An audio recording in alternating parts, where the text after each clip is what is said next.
So I have a secret to tell you.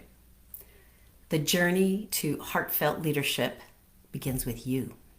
Yes, you. So any form of leadership, whether it's leadership in your family, leadership at work, it begins with you. You are that common denominator wherever you go. And so it serves you to create what I call personal disciplines.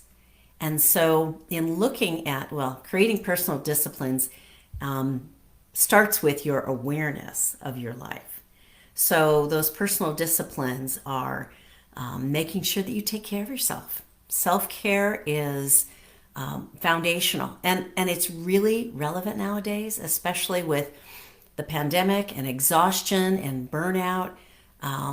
Well-being is like number one on the list. So starting to take care of yourself, and it's kind of like this full spectrum of your well-being, whether it's physical, mental, emotional, or spiritual. Those are all areas that you can create personal disciplines in your life. And if you haven't done that before, it might just start off with one small step. So I have a client that I've been working with. We've been coaching for a few months now, and we talked about her goals for the new year, and she had a long list of business goals. And I said, well, so tell me about your self-care. And she kind of stopped for a minute, and she wasn't quite sure.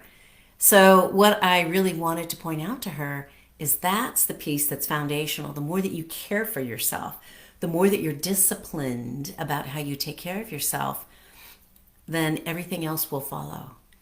Because if you're not and you're a mess, that's what your messy self shows up in all these places.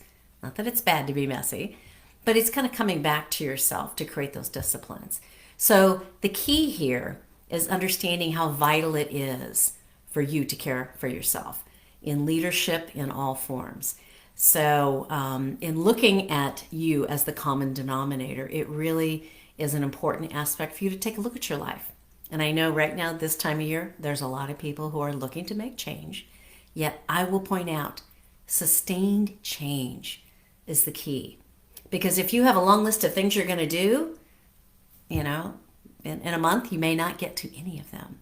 So sometimes it's just those small little habits that creates the discipline. Sometimes it's writing it down and marking off check boxes that you did this and did that. I know personally it took me a couple years before I became disciplined with taking my regular vitamins.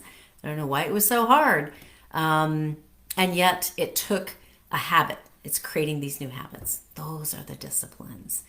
And so that's today's message, is really understanding those disciplines and how it can strengthen you in your own self-leadership, which is really that foundation for everything you do in your life. So that's today's message. I'll see you on my next video. Bye for now.